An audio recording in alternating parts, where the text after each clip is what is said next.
Hello, and welcome to another episode of Thrive Like a Parent podcast. Today, I am going to talk to you about the working parent versus the stay at home parent, or the parent who is the default parent, or the parent who feels that they carry the mental load.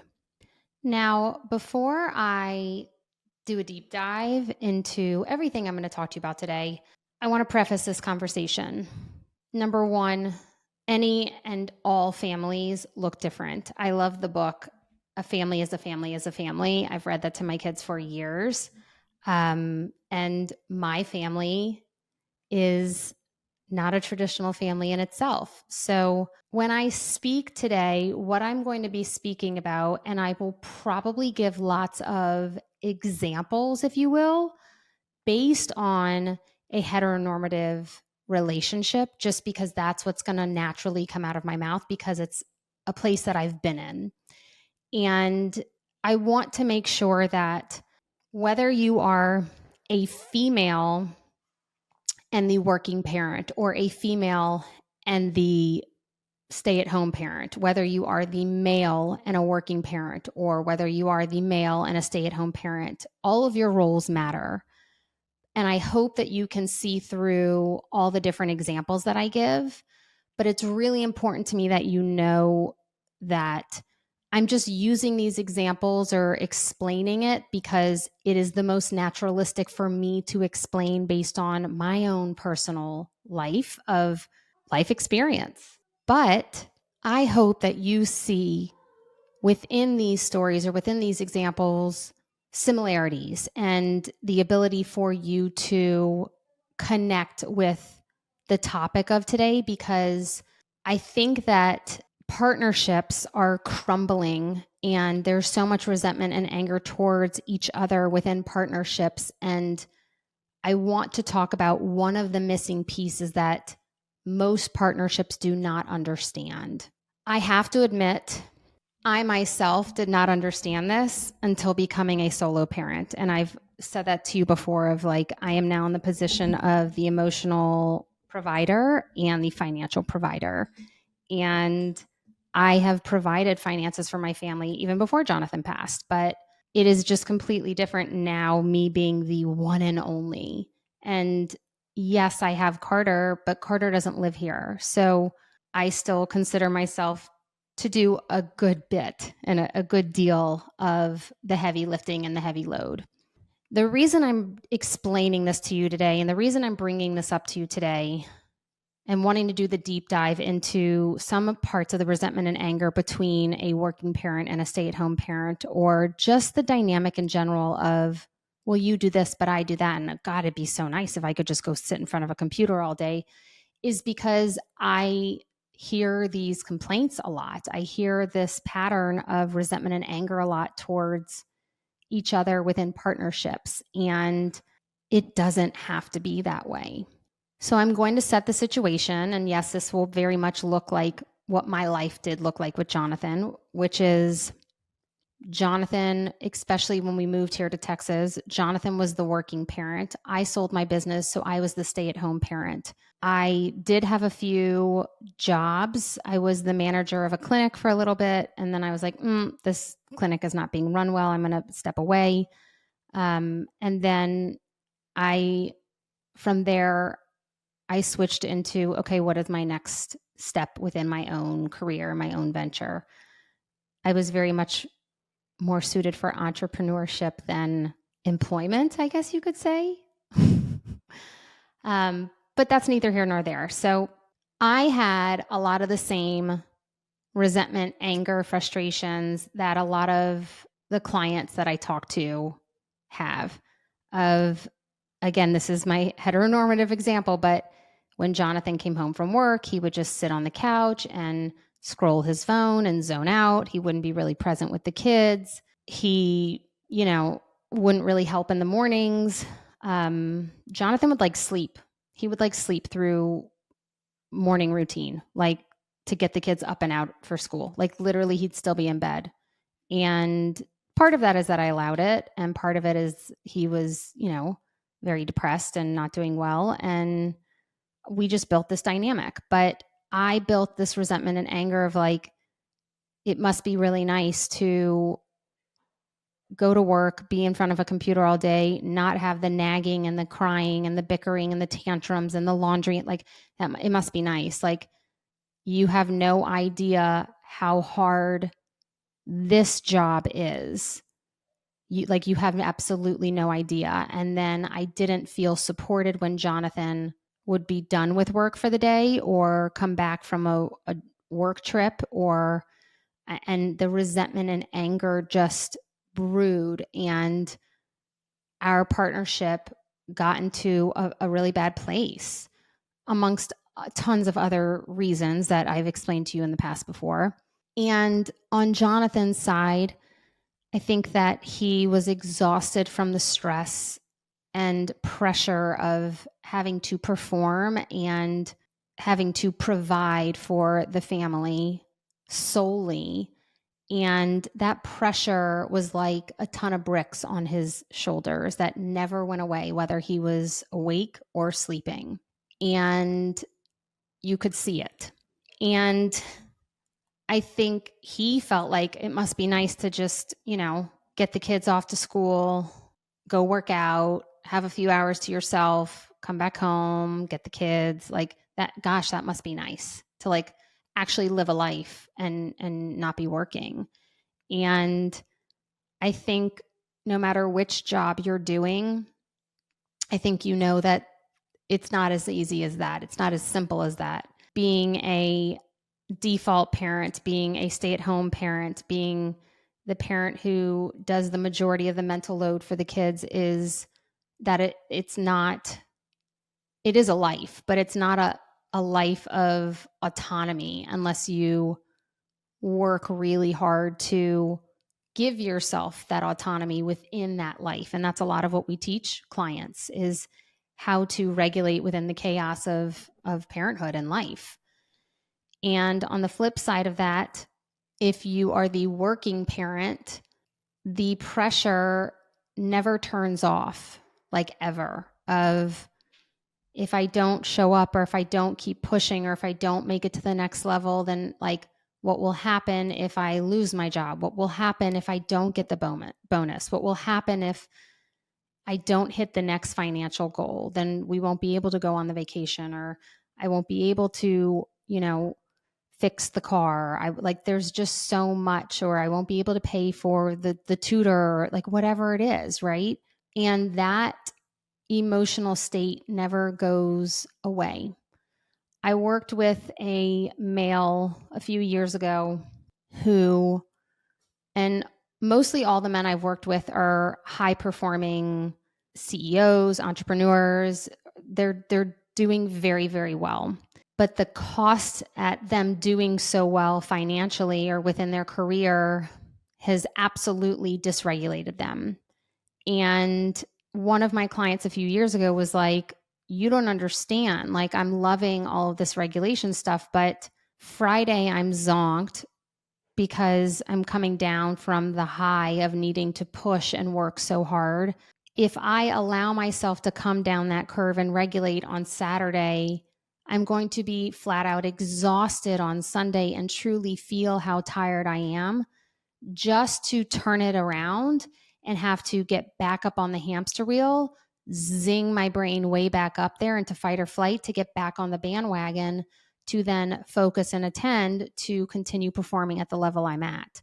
So it's actually more effort for me to slow my brain down on the weekend than it is for me to just stay in a heightened state. And what happens when we stay in that heightened state is we are definitely less present. We are snapping more at our children. We are not having the ability to really turn off that working brain, if you will. And in that, we have like this one track tunnel vision, if you will, of this is the goal, this is where I need to be. And in order to perform at that rate, a lot of times they stay in that space, male or female, whatever. One is the, let's say, high performer or worker within your home.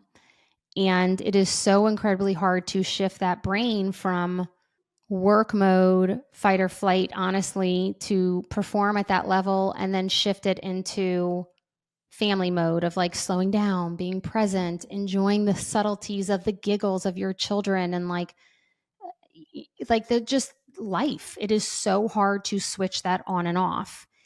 And what ends up happening is the couple becomes so frustrated and angry with each other because there is no connection. And they get so angry at each other because they think that the other one has it easier. I'm going to tell you a story, and I promise you there's a reason I'm sharing this random story with you. When I was, gosh, I don't even know what age I was. I couldn't even tell you, but I was young. When I was young, I don't know, let's say middle school. I don't think I was in high school yet, but like I was like around that, maybe the teens, maybe the young teens. I don't remember why specifically, but my mom and dad sent me to therapy on and off for like random reasons. Not that often, but I went to therapy a few times as a young adult.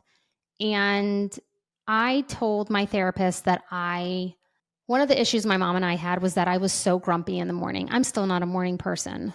And that is for sure from my nervous system of going from on to off. It takes my brain and body some time to regulate into the day. It's just like, if you have any kiddos who really struggle in the morning or are grumpy or mean or like tantruming in the morning, it could be that sleep to wake cycle of their nervous system coming back online, and it's just a jolt to their system and it doesn't go very well.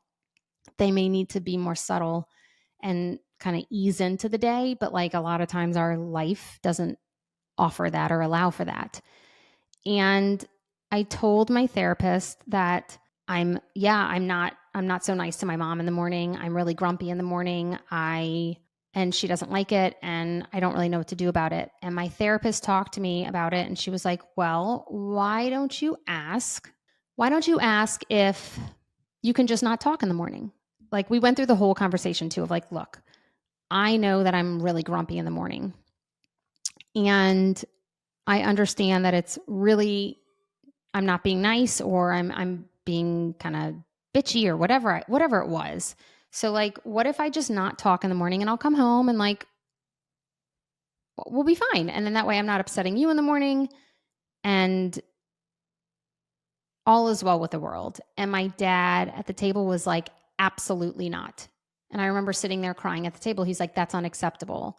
You will wake up in the morning and you will be nice to your mother and you will talk to her. You won't just get to be silent and be like, 'No one talk to me.'"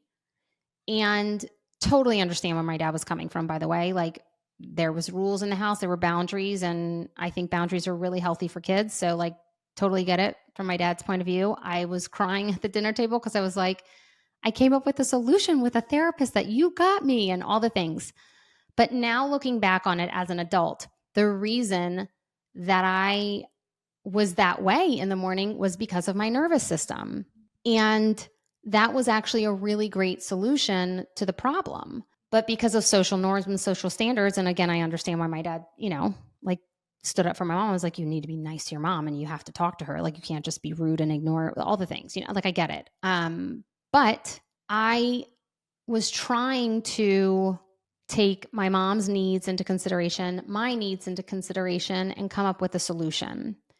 And I don't feel that we as humans, especially couples, don't understand our brains well enough to understand that sometimes we need allowances such as that of like, I'm not a morning person. So I really need to just like not speak in the morning. I just need to like get up, get in the zone, go to work, hammer it out, do what I need to do for the family, come home, and I will be present and available. Maybe not. Maybe you're scrolling your phone. That's a whole different story, right? Like, or hey, like once I get home from work, I rush home because I know you want me home and I feel guilty and I feel all this stress. So I come home, but then they scroll their phone because they're trying to regulate using the phone as a transition between work and family. And they never quite get there because they're still staying in work mode. But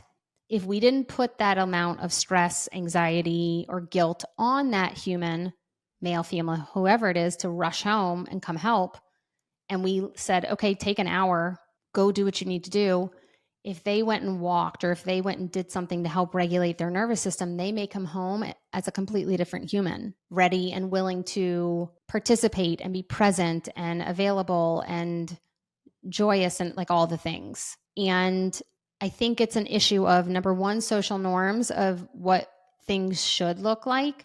And number two, not understanding each other's brains and then being able to try and work together as a couple to figure out what would support your brain best and what would support my brain best. And we're going to do this as a team. And yes, I've explained let's say the working human, male, female, whoever it is, of like what that looks like, and understanding that they're so high, they have such high intensity of like fight or flight that they may not be present and available and all the different things, and they may need certain things. And the other human in the home is like, take the example I just gave you with the story of my dad. If your partner came to you and said that, you'd be like, excuse me? You don't want to talk to us in the morning? Excuse me? We're your family. Like, you chose to have this family. I would, no joke, love to not talk to anyone until after my workout, because it really my workout is what wakes me up because I don't drink coffee. I don't have that choice, right? Like, I've got to get the kids off to school. But I understand it. And that's the point I'm trying to make to you, is if you understand that we all need individual things in order to regulate our nervous system, or let's say you have someone who has a highly sensitive nervous system where if they're heightened, they're going to snap very easily, or the sound of the TV, they're going to snap really easily. They just have such a sensitive nervous system that they feel everything. Now, if we can find ways to support that nervous system throughout the family, then, and it is up to that person. It's not your job as the other human in the home to be like, okay, I now have to take care of my partner's nervous system. No, your partner needs to learn their own nervous system and learn what works for them. Now, on the flip side, if you're the stay-at-home person, right, I do want to touch base on that. I find the stay-at-home human, or the mental load human, or the one who does all or most of the default parenting, they put themselves at the bottom of the totem pole. And when I said that example of like, oh, it must be nice, like Jonathan thought, oh, it must be nice, like drop the kids off at school, go work out, have a few hours to yourself. I did not have a few hours to myself. Okay. Like, no, I was either running errands or checking emails or getting back to school. Like, I was constantly busy, and my life would not run without extra hands. I have Lolo, my nanny, who does a lot of the emails for school and just like looks at them and then texts me so that she and I can make some decisions. And then I have, my team who does a lot of the business stuff for me. There's no way that I could do it all. There's no way I could do this on my own, like none. That's how much there is to actually do if you're the default parent. And some of you are a default parent and mental load parent, and also a working parent, which would include me because there is no other parent. You are the ones who end up putting yourself at the bottom of the totem pole, and you feel so guilty that you never take time for yourself or never do anything for yourself, that if you were listening to this and I just recommended to you to let the working parent go take an hour before coming home, that may have made you angry. That may have made you pissed of like, they don't get an hour. Like, I need fucking help. Like, get their ass home. Like, when did I get my break? Like, I didn't get a break. Like that's where you may be at. And that's what I see so often in most parents who are either stay at home or mental load or the default parent. But it is up to you to find that time for yourself as well. And I was started to be unapologetic at the age of, 2 and 5, maybe 3 and 6-ish. Yeah, maybe 3 and 6. That I was like, I'm going to work out every day because this feels really good for me. And I still do that every day. It's been years. And that was like the one thing I did for myself. Every now and then I would, meet a friend for coffee before the workout, or we'd go to the workout together or things like that. But then I'd be going to the grocery right after, and then I'd be going to do this, and then I'd be going to do that. But taking care of myself drastically changed my life. And it allowed me to see the benefit of like, look, I just took care of myself. Like, I'm good. You can go take care of yourself after work. Like, do what you need to do so we can come together as a united unit at the end of the day. And the resentment and anger that partnerships feel of the other one never doing enough is such a miserable, exhausting cycle and a broken cycle. Like it's a broken home. It's at that point you're basically just roommates fighting about chores, and it's not fun. And so the first step you need to take is truly, first and foremost, accepting your own brain makeup. Do the work on yourself first.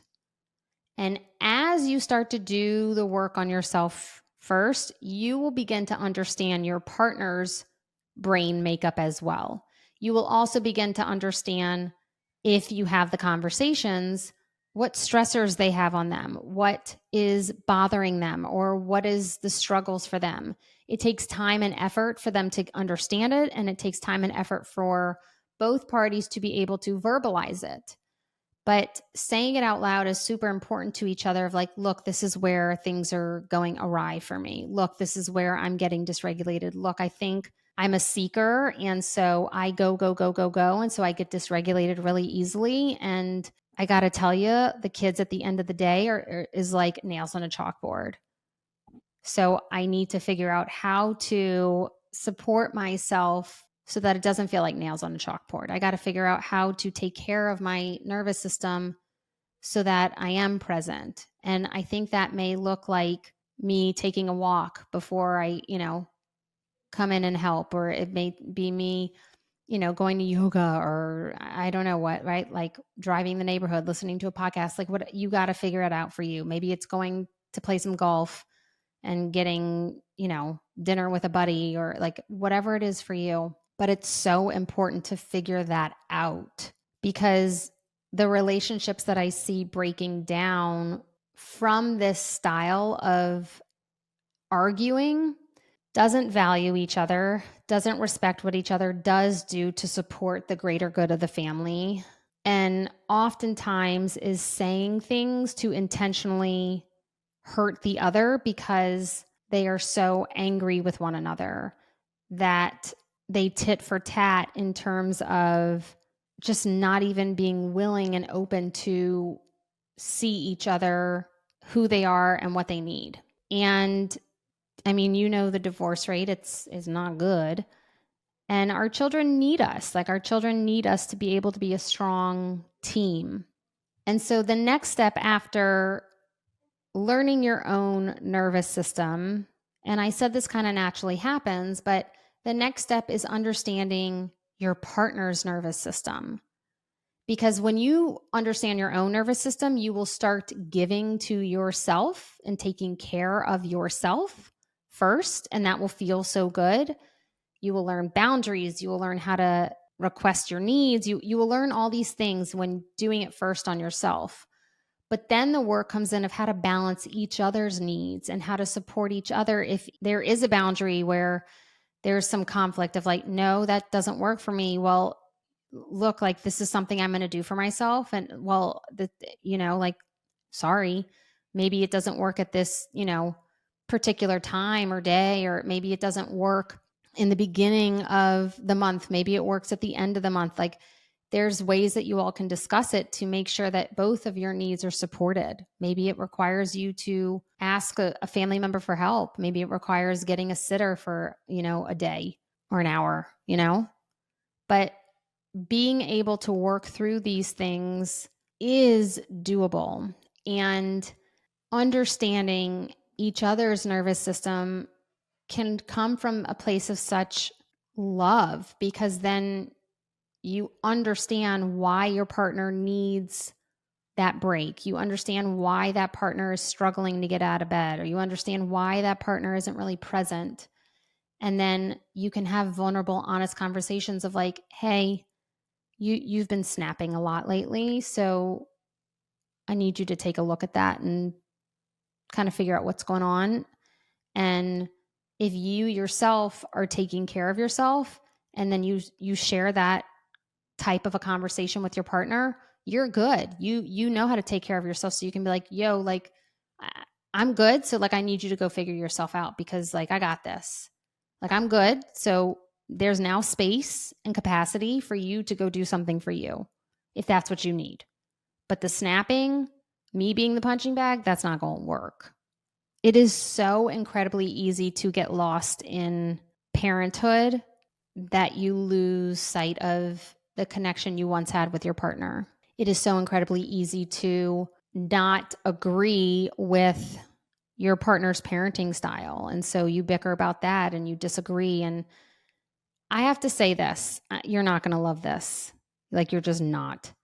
But I have been doing this work long enough and seen so many different types of families and worked with so many different brilliant individuals and learned from so many that I think the world currently is doing a real disservice to parents in terms of pushing this gentle parenting and like emotional parenting, if you will, because we're latching on to like, oh, we got to make them emotional. Like, we got to make sure they understand their emotions. We got to make sure that they, can share their emotions. But because of that, we are in almost fear of placing boundaries for our children.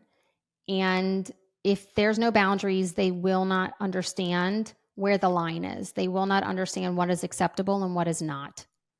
They will do what they want to do, and they will end up being the ones within the household of being in control. And I find that so many couples, especially when there's a male and a female, the female wants to do more of and I was there too. Like, I used to want to be the one that was like the coddler and the lover and the emotional thing. And there was lack of boundaries because Jonathan wasn't well, but I would say more now that Carter's in the picture, he is very much like, this is okay to like set this boundary. Like, this is okay. Like, boys need this, or like children need boundary. Like, this is okay. And from many other mentors and specialists, like, especially because of me doing this on my own and raising boys, I've had to check in and make sure, because it does go against my maternal instinct as a female of like wanting to coddle and love and emotion and all the things that like children need boundaries. Children need to understand where that line is. And I will explain it to you as of why. If the brain understands and learns a boundary and they learn it subconsciously to that degree of like, make your bed, brush your teeth, put your shoes on, like those are the boundaries in the morning. You do all these things before you come downstairs, or like whatever the boundary is. If you get them to the point of doing it automatically, it frees up their brain space to then learn the next thing. But if you never teach them the kindergarten concepts of, you need to stay in a line, well, why? Because I said so. That's why, right? Like, we're not asking questions right now. We're just doing. And like, I'm the adult and you're the kid, and like, I'm keeping you safe, and all the things, right? If we never teach them those concepts, they will end up controlling the home. And some children are more stubborn than others. Some children toe that line more than others. Some children push until you literally have gray hair. And I see a lot of couples argue and bicker of like, we need to foster the emotional side. And the usual male parent is like, no, we need to push boundaries here. And then you both resent each other because one thinks that you should do it this way and the other thinks you should do it another. And it can be both, and it should be both. But it can't just all be emotions. It has to be boundaries as well. And trusting your partner and allowing them to have their own parenting style, that takes a lot of release out of like, no, they should be doing it my way. But also then they get to decide the relationship that they have with their children. And ultimately that's their choice. And I know it may be hard for you to see and be like, oh gosh, that was cringeworthy. I didn't like seeing that. It's their choice of how they choose to parent. And if we release, right, that of like what it should look like, then we can allow them to be themselves and we can still love them for who they are outside of their role as a parent. And I know that's not easy. Now, I didn't do this entire podcast to talk about Thrive, but if you did not know this, we now do Thrive like a parent. It is no longer Thrive like a mother anymore because we love having males there too.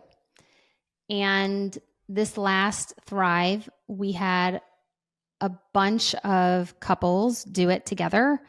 And it was the coolest thing to watch. One couple was so cute. I'm talking about heteronormative couples. The male was, I had the meeting with the male, and I think Maria had the meeting with the female, and she was so dysregulated and she was so stressed out and she would not allow herself to take breaks. And he was doing a really great job of managing and trying to take as much as he could off her plate. But through the program, she totally embraced it. She kicked ass, and it was to the point where the roles reversed. She was doing so well from learning all of this that she then started seeing when he was dysregulated and was like, hey, I need you to, like, it's your turn. Like, I really appreciate we needed to take care of me. I know I was struggling and I know I wasn't doing well and I know that affected our connection. But like, now that I am doing well, I see how sometimes you get dysregulated and that is now affecting the family dynamic. And it was so cool to witness the unit come together and the couple come together. There was a few other couples that I can give you examples about, but if you are struggling as a couple, I would urge you to think about doing it together because it really is a magical experience to watch as couples learn this information together. And I know you might be listening to this like, and I hear it, I got to tell you, I hear it all the time where it's like, I wish, my partner would do this. Like they don't believe in this or they don't, they don't think this is going to work or like, I get it. Like I got you. Like I've heard it. I get it. But if you do have someone who's open, or maybe if someone's kicking and screaming, maybe you do it anyway and be like, you need to be here at this time. I know that's not easy, but there can be total dynamic shifts within your relationship. It's never too late. And a lot of times the dynamic shifts happen within your family dynamic too, with your children through this program. And it's so, so cool to watch. And the only reason I'm bringing that up is because I truly care. And I know what it's like to have that resentment and anger towards your partner. I know what it's like to be in a loving, committed relationship with someone who we really are a team. Like I now know the difference. I didn't before. I wanted to get there with Jonathan, but it just didn't. But that's because he was going through a lot of his own stuff. But I've watched many couples move through this. And I think I said on a podcast earlier, one of my biggest fears was that couples would break away from doing this, but actually they come together. But I wanted to pinpoint some specifics in this particular episode of specific pain points, if you will, of I don't want you to feel alone in those pain points because many, many, many individuals share the same exact thing. And if you're a female, I would say one of the biggest pain points, like I said earlier, is doing something for yourself. You usually put yourself at the bottom of the totem pole. That's why it's so incredibly hard for a lot of females to even make the choice or gift themselves this program without conversing with their partner because they feel guilty spending money on themselves. And I've been there too of like, oh my God, I can't believe I'm doing this for myself. but you can. And it's so worth it. And I hope this was helpful to give you a little insight into maybe understanding the other side of the equation a little bit more. Maybe having a little bit more awareness as well as a little bit more tolerance, and maybe even a curiosity to dive deeper into getting to know each other's nervous system a little bit more. And so until next time, XOXO, Dr. B.